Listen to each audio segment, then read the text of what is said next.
നമുക്കറിയാം പ്രധാനമന്ത്രി മാതൃവന്ദന യോജന പ്രകാരം അതായത് PMMBY സ്കീമിലൂടെ ഗുണഭോക്താക്കൾക്ക് രണ്ട് തരത്തിലുള്ള ആനുകൂല്യങ്ങളാണ് കിട്ടുന്നത്.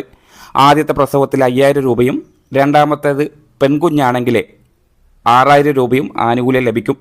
ഈ ആനുകൂല്യങ്ങളൊക്കെ കൃത്യമായി അർഹതപ്പെട്ട ആളുകളിലേക്ക് എത്തണമെന്നുണ്ടെങ്കിൽ യഥാസമയം തന്നെ ഡാറ്റ എൻട്രി പൂർത്തിയാക്കേണ്ടതുണ്ട്. അംഗൻവാടിയെ സംബന്ധിച്ചിടത്തോളം അംഗൻവാടി വർക്കർമാരാണ് ഈ ഗുണഭോക്താക്കളുടെ അത്രയും ഡാറ്റ എൻട്രി പൂർത്തിയാക്കുന്നത്. ആദ്യത്തെ പ്രസവത്തിലെ ആദ്യ ഗഡുവായിട്ട് 3000 രൂപയും രണ്ടാമത് ഗഡുവായി 2000 രൂപയാണ് ലഭിക്കുന്നത്. ഈ ലഭിക്കുന്ന എല്ലാ തുകയും ഡയറക്റ്റ് ബെനിഫിഷ്യറി ട്രാൻസ്ഫറിലൂടെ ഗുണഭോക്താക്കളുടെ അക്കൗണ്ടിലേക്ക് നേരിട്ട് തന്നെ ക്രെഡിറ്റ് ആവുന്നുണ്ട്. അതിന് പ്രത്യേകിച്ച് ഗുണഭോക്താവിൻ്റെ ബാങ്ക് അക്കൗണ്ട് വിവരങ്ങളൊന്നും തന്നെ ഡാറ്റ എൻട്രി പേജിൽ രേഖപ്പെടുത്തേണ്ടതില്ല. കൃത്യമായിട്ടുള്ള DBT എനേബിൾ ചെയ്യാനുള്ള നിർദ്ദേശം ഗുണഭോക്താക്കൾക്ക് കൊടുത്തു കഴിഞ്ഞാൽ അവരുടെ ബാങ്ക് അക്കൗണ്ടുമായി അവരുടെ ആധാർ സീഡിംഗ് ഉറപ്പാക്കിയാൽ ഉറപ്പായും അവർക്ക് ലഭിക്കുന്ന ആനുകൂല്യം യഥാസമയം തന്നെ അവരുടെ അക്കൗണ്ടുകളിലേക്ക് ക്രെഡിറ്റ് ആവുന്നതാണ്. എന്നാൽ ആദ്യത്തെ രജിസ്ട്രേഷൻ ഉറപ്പാക്കുന്ന സമയം അവരുടെ അർഹതാ ലിസ്റ്റിൽ കാണുന്ന ഈ മാനദണ്ഡങ്ങൾ പാലിച്ചിട്ടുള്ള ഏതെങ്കിലും ഒരു സർട്ടിഫിക്കറ്റ് അപ്ലോഡ് ചെയ്യണം. ഉദാഹരണത്തിന് അവരുടെ വരുമാന സർട്ടിഫിക്കറ്റ്, ഈശ്രം കാർഡ്, അതേപോലെ തന്നെ അവർക്ക് ലഭിക്കുന്ന SC ST BPL ration card തുടങ്ങിയിട്ടുള്ള ഈ ലിസ്റ്റിൽ നിന്ന് കാണുന്ന ഏതെങ്കിലും ഒരു രേഖ ഇതിലേക്ക് അപ്ലോഡ് ചെയ്യേണ്ടതുണ്ട്. രണ്ടാമത് എന്ന് പറയുന്നത് അവരുടെ MCP കാർഡ് വിവരങ്ങൾ അപ്ലോഡ് ചെയ്യണം. മൂന്നാമത് എന്ന് പറയുന്നത് കൃത്യമായി ആധാറിൻ്റെ അടിസ്ഥാനത്തിലാണ് ഒരു ഗുണഭോക്താവിന് ആനുകൂല്യം ലഭിക്കുകയുള്ളൂ. ഈ കാര്യങ്ങളൊക്കെ തന്നെ ആദ്യ രജിസ്ട്രേഷനിൽ ഉറപ്പാക്കണം, രേഖകൾ കൈവശം വെക്കണം.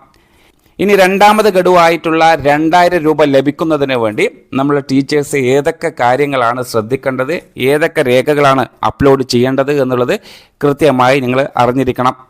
നമുക്കറിയാം ആദ്യത്തെ പ്രസവത്തിലാണ് 3000 2000 എന്നുള്ള രീതിയിൽ രണ്ട് ഗഡുക്കളായിട്ട് ഗുണഭോക്താക്കൾക്ക് അക്കൗണ്ടിലേക്ക് ക്രെഡിറ്റ് ആവുന്നത്. അതിന് ആദ്യം 3000 രൂപ കിട്ടിയിട്ടുണ്ടോ എന്നുള്ളത് നമ്മൾ ആദ്യം നമ്മളെ സൈറ്റ് വഴി തന്നെ നമുക്ക് അറിയാൻ കഴിയും.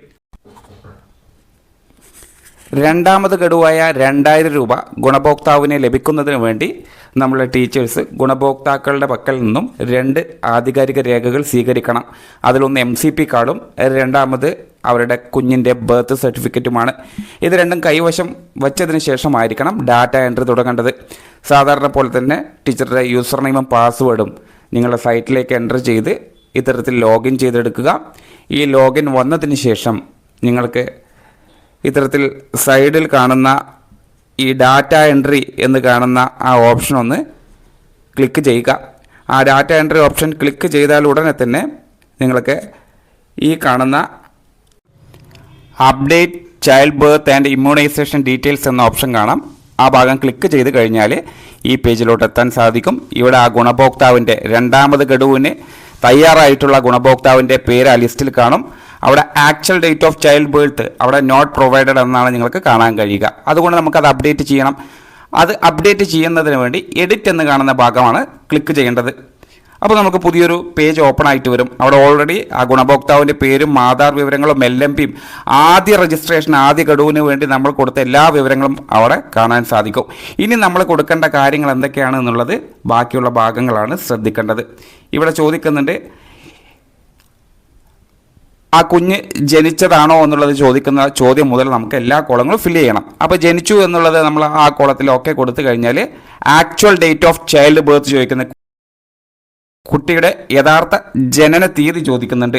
അത് കൃത്യമായി ആ കലണ്ടർ ഭാഗത്ത് നിന്ന് തന്നെ വർഷവും മാസവും ജനന തീയതിയും നമ്മൾ ഈ ഭാഗത്ത് നിന്ന് സെലക്ട് ചെയ്തെടുക്കണം. കൃത്യമായി തന്നെ ഡേറ്റ് ഓഫ് ബർത്ത് ഈ ഭാഗത്തുനിന്ന് സെലക്ട് ചെയ്തെടുക്കണം. ഇതെല്ലാം ആധികാരികമായിട്ടുള്ള രേഖ എന്ന് പറയുന്നത് കുഞ്ഞിൻ്റെ ജനന സർട്ടിഫിക്കറ്റ് നോക്കിയാവണം നിങ്ങളിതൊക്കെ സെലക്ട് ചെയ്യേണ്ടത്. അത് നമ്മൾ ഓക്കെ സെലക്ട് ചെയ്തതിന് ശേഷം അടുത്ത ചോദ്യം നോക്കുക, എത്ര കുഞ്ഞുങ്ങളാണ് ആ പ്രസവത്തിൽ ജനിച്ചത് എന്നുള്ളതാണ്. Number of children born in this pregnancy. അപ്പോൾ അവിടെ നമ്മൾ ഒന്നാണെങ്കിൽ 1, ട്വിൻസ് ആണെങ്കിൽ 2 എന്ന് കൊടുക്കുക. അപ്പോൾ 1 അത് കൊടുത്തു. ഇനി നമ്മൾ ചെയ്യേണ്ടത് സെലക്ട് നെയിം ഓഫ് ഇൻസ്റ്റിറ്റ്യൂട്ടാണ്.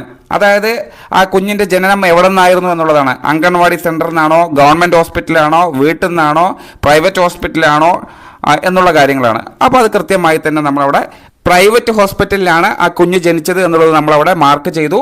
അതിനുശേഷം ആ പ്രൈവറ്റ് ഹോസ്പിറ്റലിലെ പേര് നിർബന്ധമായിട്ടും താഴെ കാണുന്ന ഈ കോളത്തിൽ ഇത് പ്രകാരം നിങ്ങൾ രേഖപ്പെടുത്തണം. അത് ഏത് ഹോസ്പിറ്റലാണ് എന്നുള്ളതൊക്കെ MCP കാർഡിലുണ്ടാവും. അത് കൃത്യമായി തന്നെ നിങ്ങൾ രേഖപ്പെടുത്തുക. അതിനുശേഷം ആ കുഞ്ഞിൻ്റെ ജെൻഡർ വളരെ പ്രധാനപ്പെട്ടതാണ്. ആൺകുഞ്ഞാണോ പെൺകുഞ്ഞാണോ എന്നുള്ളത് ഇവിടെ മാർക്ക് ചെയ്യണം. അതിനുശേഷം ഏതെങ്കിലും തരത്തിലുള്ള JSY പോലുള്ള ആനുകൂല്യം കിട്ടിയിട്ടുണ്ടോ? ജനനി സുരക്ഷാ യോജനയാണ് JSY കൊണ്ട് ഉദ്ദേശിക്കുന്നത്. നോ ആണെങ്കിൽ നോ കൊടുക്കണം. വാക്സിനേഷൻ വിവരങ്ങളാണ് ഇനി നിർബന്ധമായിട്ട് നിങ്ങൾ തെറ്റുകൂടാതെ MCP കാർഡിലുള്ളത് പോലെ തന്നെ രേഖപ്പെടുത്തേണ്ടത്. അതിൽ വാക്സിനേഷൻ അറ്റ് ബർത്ത്, ജനന സമയത്ത് കൊടുത്ത വാക്സിനേഷൻ, അവിടെ ടിക്ക് മാർക്ക് ക്ലിക്ക് ചെയ്യുക.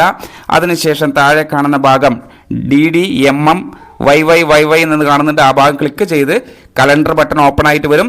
MCP കാർഡ് നോക്കി വാക്സിനേഷൻ അറ്റ് ബർത്ത്, ജനന സമയത്ത് എടുത്തിട്ടുള്ള വാക്സിനേഷൻ്റെ ഡേറ്റ് നിങ്ങൾ ഈ കലണ്ടറിൽ നിന്ന് കൃത്യമായി സെലക്ട് ചെയ്തിട്ട് വേണം അടുത്ത ഒരു ഡേറ്റ് നിങ്ങൾ സെലക്ട് ചെയ്തെടുക്കാൻ. ഇതെല്ലാം വാക്സിനേഷൻ വിവരങ്ങളാണ്. ഈ വാക്സിനേഷനിലൊക്കെ തന്നെ പൂർത്തിയാക്കിയാൽ മാത്രമാണ് രണ്ടാമത് ഈ പറയുന്ന കുട്ടിക്കുള്ള 2000 രൂപയുടെ ആനുകൂല്യത്തിന് നമുക്ക് അപേക്ഷിക്കാൻ കഴിയുകയുള്ളൂ എന്നുള്ളത് കൂടെ ടീച്ചേഴ്സ് കൃത്യമായി അറിഞ്ഞിരിക്കണം. അപ്പോൾ ഈ രീതിയിൽ കലണ്ടർ ബട്ടൺ നമ്മൾ സെലക്ട് ചെയ്ത് ആ ഡേറ്റൊക്കെ തന്നെ കൃത്യമായി ഈ ഭാഗത്ത് നിന്ന് സെലക്ട് ചെയ്തെടുത്തു.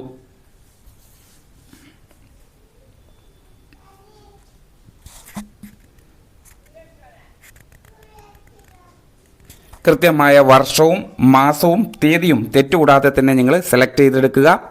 അത് കഴിഞ്ഞതിന് ശേഷം വാക്സിനേഷൻ ഓൺ 6th വീക്ക്, 6ാമത്തെ ആഴ്ച എടുത്ത വാക്സിനേഷൻ വിവരങ്ങൾ അടുത്തതായിട്ട് നിങ്ങൾ രേഖപ്പെടുത്തേണ്ടതുണ്ട്. അതും MCP കാർഡിലെ പോലെ തന്നെ കൃത്യമായി സെലക്ട് ചെയ്ത് കലണ്ടർ ഭാഗം പൂരിപ്പിക്കുക.